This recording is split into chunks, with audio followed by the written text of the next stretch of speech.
Yeah, Adam was special tonight. That was impressive right from the top. He's doing such a great job of just mixing up all of his pitches. It looked like he's kind of throwing each of his pitches differently with bigger break, different shapes, different speeds, and throwing it both sides of the plate. Everything he's got.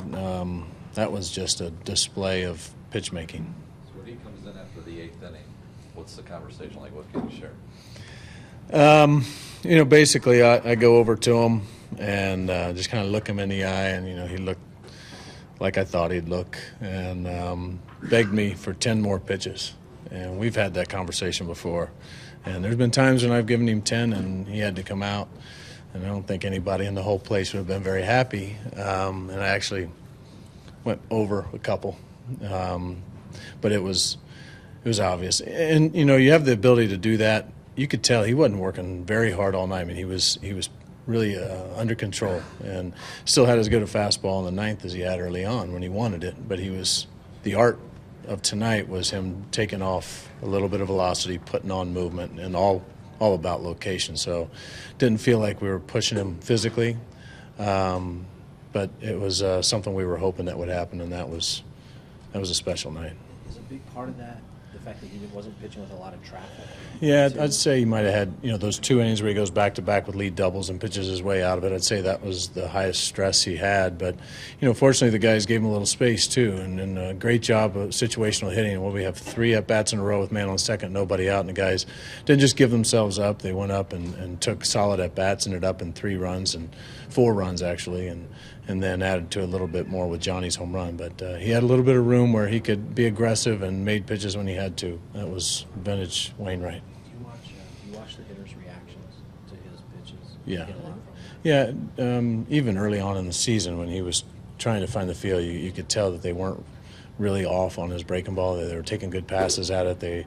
It really wasn't throwing on the brakes like you normally see it do, like it was tonight. And to me, that cutter was really good. He turned it into even a slider at times, and then the fastball was so much different than his off-speed pitches that it would steal some strikes. He had a great feel for everything tonight. What did you make of Stanton's reaction then to the curve? Is that kind of the tell there in that first inning? Yeah, early on. Yeah, I mean, we were getting some high curves called on both sides, for and against, and that plays into his game if he's able to locate it. But if he's able to throw it right at a guy and watch him kind of flinch, you can tell that it's got the kind of break that it needs. I think the ones that were falling just short of the plate and you get the out front swings are more of a telltale that he's got the right grip and the right feel on the breaking ball. You guys have been part of opening day celebrations in other ballparks where you've had to watch and that sort of thing. But what kind of difference is it when you're in your own ballpark?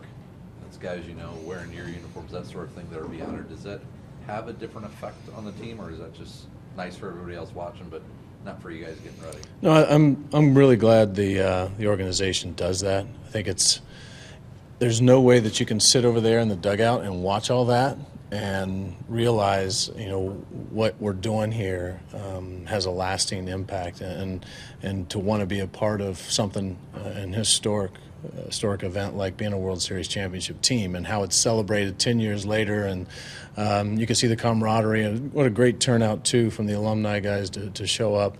But all the way around, I thought it was extremely well done, and I know maybe the Marlins had to sit through a little more than what they'd want, but I could tell, you could see our guys standing up there, and it was very much admired and appreciated. 10 of your 11 runs since the break have been from those 3 outfielders that you started. I mean, they're making a little bit more than a ruckus. They're catching your attention with their play. Yeah, it's hard to deny what they're doing, and really like the way they're taking their at-bats, and you see the young guys taking advantage of opportunities, and we've talked about that all season. Someone's got to step up and help get it done, and we've kind of thrown them in different spots as far as where they are in the order, and they've all responded well. I see them each getting better, and fun to watch young players take that next step. Do you need to find ways to fit them in as best you can? Yeah, I mean, whenever we have a hot player, you're going to try and figure out how to try and keep them in the spot where they can have an impact.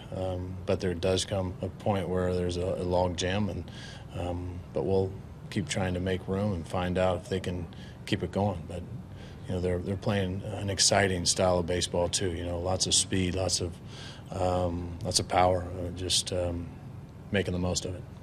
Mike, what's your thought on Joe Torre advising managers to cool it, arguing strikes and balls with umpires? Yeah, Joe's the boss, so guess we better cool it. Or I think more likely probably going to see us fined and thrown out more often until we kind of figure out how that works. Because there's just some days you can't stand over there and not say something. So, it's going to be we're always making additions, and I get speeding the game up, and sometimes that sort of thing slows it down. So it'll take a little while to walk through that and see exactly how to play it. But can't take the emotion out of the game. Joe knows that as well as everybody, but I understand where he's coming from. Is there something to be said about the confidence that a pitcher can have after an early strikeout? Do you like the one of Stanton? Do you think that gave Waino maybe some more confidence going forward in the game? Yeah, I think anytime you make quality pitches and you see top-level hitters struggle with your pitches, and they're not seeing your stuff or they react funny, it's something that is reassuring that you're right where you want to be, and then it comes down to being consistent and replicating those pitches, which he did.